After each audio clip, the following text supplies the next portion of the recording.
فوراً نماز کے بعد آیت الکرسی پڑھنا کہ روایات میں یہ آئی ہے کہ اس پر جو مداومت ہے سوائے صدیق کے کوئی اور نہیں کر سکتا ہے. انبیاء کے ساتھ صدیقین کا نام آتا ہے جو انبیاء کی تصدیق کرتے رہیں یا جو سچے ترین افراد ہیں. قرآن میں بھی انبیاء کے ساتھ صدیقین کا نام آیا ہے کہ سمجھے ایک درجہ ہی ایک لحاظ سے ان کا کم انبیاء سے رہ جاتا ہے, یعنی جس طریقے سے روایات اور آیات کے اندر بات بیان ہوئی. تو اتنا اہم ہے کہ انسان اگر اس پہ مداومت کرے اور ہمیشہ نماز کے فوراً بعد آیت الکرسی پڑھے تو اس کا شمار صدیقین میں ہو جائے گا, اور جو اس پہ مداومت نہیں کر پاتا وہ سمجھ جائے کہ مقام صدیق تک نہیں پہنچ سکا ہے. تو اس پہ مداومت کرنا. اور روایات میں یہ بھی بات آئی ہے کہ اگر کوئی شخص روزانہ نماز کے فوراً بعد آیت الکرسی پڑھے تو اس کے اور جنت کے درمیان فقط موت حائل ہے, بس ادھر موت آئی اور ادھر بغیر کسی حساب کتاب کے براہ راست جنت کے اندر پہنچ جائے گا. اللہم صلی علی محمد.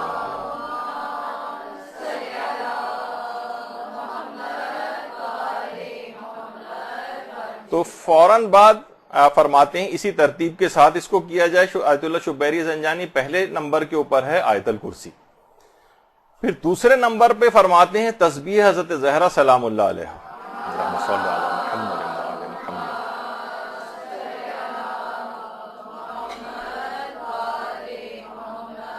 یہ خود اتنا ایک مستقل عنوان تھا کہ آج کوشش کے باوجود بھی میں اس کو نہیں لے پاؤں گا, اور اس کے لیے ایک علیحدہ نشست کا سوچا کہ اسی کے اندر ایک ساتھ ہی اس کو بیان کیا جائے تاکہ دو ٹکڑوں میں تقسیم نہ ہونے پائے. تسبیح حضرت زہرا, اس کے بعد پھر ہے 3 مرتبہ سورہ توحید کی تلاوت.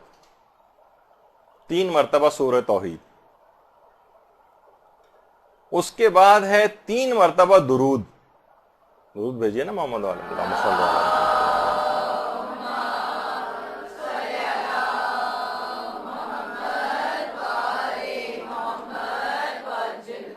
اور اس کے بعد 3 مرتبہ 2 آیات ہیں سورہ طلاق کی. تو سورہ طلاق کی دوسری آیت کا آخری جز اور آیت نمبر 3 وَمَن يَتَّقِ اللَّهَ يَجْعَل لَّهُ مَخْرَجًا سے جو شروع ہوتی فی کل شیء قدرات پہ جا کر ختم ہوتی. یعنی سورہ طلاق کی دوسری آیت کا آخری حصہ جو وَمَن يَتَّقِ اللَّهَ سے شروع ہوتا ہے, اور اس کے بعد آیت نمبر 3 مکمل.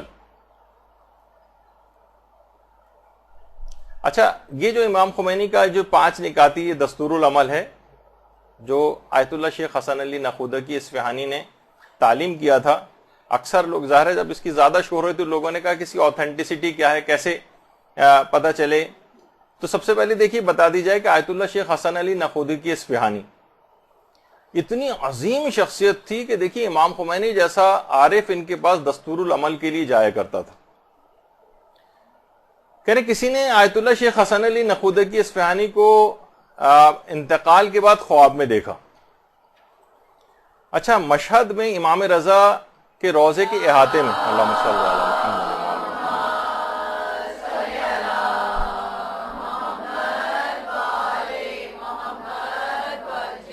ان کو ایک عالم نے خواب میں دیکھا اور ان سے ایک بات پوچھی. اچھا, مشہد میں امام رضا کے روضے کے احاطے میں دفن ہے, اور جب زیارت ایران کے دروس ہوئے تھے ہمارے اس کے اندر بھی میں نے بات بتائی تھی کہ ان کی وصیت تھی کہ مجھے بہت ہی زیادہ گہری قبر کھود کے دفن کیا جائے. تو لوگ جو حیران ہوئے تھے کہ اتنی زیادہ 17-18 میٹر نیچے قبر کو کھدوانے کی کیا ضرورت ہے. تو بعد میں پتہ چلا کہ آیت اللہ نے ایک بات کیوں کہی تھی کہ جب حرم کی ایکسٹینشن ہو رہی تھی اور اس کے بعد کھدائی ہو رہی تھی تو کتنی قبروں کو یہاں سے منتقل کیا گیا کہ نیچے جو ہے مثلا ایک بیسمنٹ بھی بننی ہے اور پارکنگ ایریا وغیرہ بھی بننا ہے. تو وہ بننے کے باوجود بھی ان کی قبر وہیں پر ہی رہی بالکل اتنا نیچے, تاکہ وہ اس کے باوجود بھی ان کو کسی جگہ منتقل کرنے کی ضرورت پیش نہیں آئی. اس وجہ سے انہوں نے وصیت کی تھی. تو بہرحال ان سے ان عالم نے پوچھا کہ انتقال کے بعد آپ کے ساتھ کیا ہوا. انہوں نے کہا کہ منکر و نکیر میرے پاس آئے اور سوال کرتے گئے کہ تمہارا رب کون ہے, تمہارا رسول کون ہے, دین کیا ہے, تمہارا امام کون ہے. جب یہاں ذکر آیا امام کا تو میں ایک ایک امام کو بیان کرتے ہوئے آگے گیا, اور جب امام حسین علیہ الصلوۃ والسلام کا ذکر آیا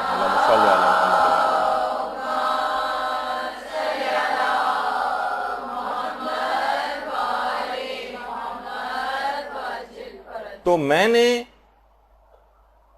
منکر و نکیر کے سامنے امام حسین علیہ السلام کے مصائب پڑھنا شروع کیے. منکر و نکیر بھی زار و قطار رونے لگے اور میں بھی رونے لگا. اور شاید تاریخ کی جو ہمارے جہاں تک علم میں ہے پہلی مجلس ہوئی ہے جو قبر کے اندر ایک مردے نے پڑھی اور منکر و نکیر اس کے سامعین اور حاضرین. مصائب کے اختتام پر منکر و نکیر نے ایک دوسرے کی طرف دیکھا اور کہا کہ اب اس سے کچھ پوچھنے کی ضرورت نہیں. اس نے امام حسین کے مصائب پڑھ دیے, اب اس سے کچھ پوچھنے کی ضرورت نہیں. اور اس کے بعد منکر و نکیر اٹھ کر وہاں سے چلے گئے. تو اتنی عظیم شخصیت تھی آیت اللہ شیخ حسن علی نخودی کی اصفہانی کی. انہوں نے امام خمینی کو یہ چیزیں تعلیم کی تھیں. اور اس کے خود راوی جو ہیں آیت اللہ شبیری زنجانی, آیت اللہ شبیری زنجانی, ان کے بیٹے جعفر شبیری زنجانی, یہ ان کے بیٹے. انہوں نے بھی کہا کہ ایک بار سفر زیارت امام رضا کے لیے میرے والد شبیری زنجانی امام خمینی کے ساتھ تھے, اور اس زمانے میں 30-40 سال کی غالباً امام خمینی کی عمر تھی. وہاں پر مشہد میں امام رضا کے روضے میں امام خمینی کی ملاقات آیت اللہ حسن علی نخودکی سے ہوئی تھی. تو امام خمینی تلاش میں رہتے تھے کہ میں کہاں سے کوئی دستور العمل پوچھوں. موقع پا کر حسن علی نخودکی کے پاس گئے اور ان سے درخواست کی مجھے کوئی دستور العمل بتائیے. تو شیخ حسن علی نے کہا یہاں پر نہیں بلکہ تم شیخ حر عاملی کی قبر ہے جس جگہ پر, وہاں پہنچ جاؤ, میں وہیں پہنچتا ہوں. اور اس کے بعد وہاں پہنچنے کے بعد پھر آیت اللہ حسن علی نخودکی نے وہ یہ 5 اعمال بتائے تھے. دوسرے اس کے گواہوں میں آیت اللہ بہجت بھی ہیں. آیت اللہ بہجت یہ اس کے گواہ ہیں کہ ان کو یہ عمل تعلیم کیے گئے تھے. باقاعدہ زمزم عرفان کے نام سے جو کتاب آغا ری شاری نے لکھی ہے ان کے آیت اللہ بہجت کے حالات پر, اس کے اندر بھی اس بات کو لکھا ہے. اور خود امام خمینی کے اپنے بیٹے مصطفیٰ خمینی وہ بھی اس کے راوی ہیں. اور خود شیخ حسن علی نخودکی اصفہانی کے اپنے بیٹے حاجی شیخ علی مغدادی اصفہانی, انہوں نے بھی بیان کیا ہے کہ واقعتاً اس دستور العمل کو آیت اللہ حسن علی نے امام خمینی سے بیان کیا. یہ حسن علی نخودکی اصفہانی کے بیٹے علی مغدادی. اچھا, یہ تو 5 چیزیں ہوئیں. اس کے بعد آیت اللہ شبیری زنجانی فرماتے ہیں کہ چھٹی چیز جو اسی ترتیب کے ساتھ آنی چاہیے وہ ہے اس کے بعد 30 مرتبہ تسبیحات اربعہ پڑھی جائے, 30 دفعہ. خاص طور پر سفر میں بھی اس کی بہت تاکید ہے. مسافر کے لیے حکم ہے کہ مسافر سفر میں 30 مرتبہ تعقیبات نماز میں تسبیحات اربعہ کو پڑھے. کچھ جگہوں پہ کچھ اور عدد بھی. امام خمینی نے بھی تحریر الوسیلہ میں کہا یا تو 100 دفعہ پڑھے, 100 دفعہ پڑھنا ممکن نہ ہو تو پھر 30 دفعہ پڑھے.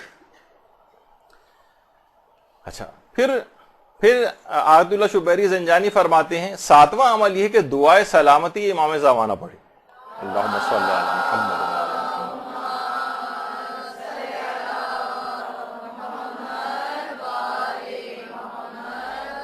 اللہم کن لولیک الحجت والی. مختصر سے سارے اعمال ہیں, کیے جا سکتے ہیں. البتہ ایک عمل اس کے بعد نسبتاً لگتا ہے کہ مشکل ہے, اور ہم جیسے افراد جو کہ عادی نہیں ہیں ایسی تعقیبات کے, ان کے لیے مشکل اور لگتا ہے, لیکن بہرحال علماء کرتے ہیں. وہ فرماتے ہیں 400 بار ایک ہی سانس میں یا واسعو یا وہابو پڑھیں. میں نے بھی کئی دفعہ ٹرائی کی لیکن نہیں پڑھ سکا اس کو. لیکن فرمایا کہ اگر کوئی یہ نہ کر سکے تو پھر ایک سانس میں 14 مرتبہ یا وہابو پڑھے. یا تو 400 بار ایک ہی سانس میں یا واسعو یا وہابو, یا پھر یہ نہ کر سکیں جو کہ تقریباً ہم سبھی کا بنے گا تقریباً ایسا, وہ کم سے کم 14 مرتبہ یا وہابو پڑھے. یا وہابو سجدے میں جانے کے بعد. تو یہ اچھا, اب یہ جو اعمال ہیں آیت اللہ شبیری زنجانی فرماتے ہیں کہ یہ جو آخری عمل ہے خاص طور پر یہ 400 مرتبہ والا, یہ فرماتے ہیں کہ یہ میں نے کسی کتاب کے اندر تو نہیں دیکھا ہے اس کو, لیکن آیت اللہ سید ابو الحسن مرتضوی جو بہت بڑے اہل علم, اہل ذکر اور اہل دعا تھے, انہوں نے تمام مادی مشکلات کے لیے اس عمل کو بہت مجرب بتایا.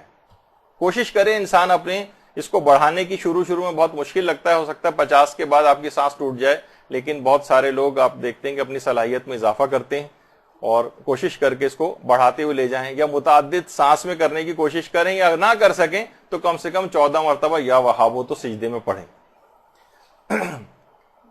اور آیت اللہ حاج رضا صدر وہ فرماتے تھے کہ میں شدید مالی مشکلات کا شکار تھا، لیکن جب میں نے ان 8 اعمال کو جب سے کرنا شروع کیا، اتنی جلد میرے حالات تبدیل ہوئے کہ وہ سب کی سب مشکلات رفع ہو گئیں۔ یہ جو 8 ابھی آیت اللہ شبیری زنجانی کے نے جو بتائے گئے اعمال ہیں، یہ خود آیت اللہ حاج رضا صدر نے جو ہے اس کو کیا، تو کہتے ہیں میری ساری مالی مشکلات اور بلکہ اور جتنی بھی پریشانیاں تھیں وہ ساری رفع ہو گئیں۔ اچھا، پھر اس کے بہترین نماز کیسے پڑھیں، اس سلسلے کا درس نمبر 20۔ تعقیبات نماز کے سلسلے میں ہماری گفتگو پچھلے درس میں شروع ہوئی تھی، اور اس میں آیت اللہ شبیری زنجانی کا ایک عمل بتایا گیا تھا، اس میں ایک غلطی ہو گئی تھی جو انہوں نے ترتیب بتائی تھی، اس میں یا واسع یا وہابوں کو پہلے یہ بتایا کہ 400 مرتبہ ایک سانس میں پڑھیں، وہ 400 نہیں تھا بلکہ 14 دفعہ تھا، تو ایک آسانی بھی ہے، اور اس میں انہوں نے کہا تھا 14 دفعہ بھی اگر یا واسع یا وہابو نہ پڑھ سکیں تو پھر یا وہابو ہی صرف 14 دفعہ پڑھ لیں، تو 400 کو 14 کر دیجئے، بس باقی سب کچھ وہی۔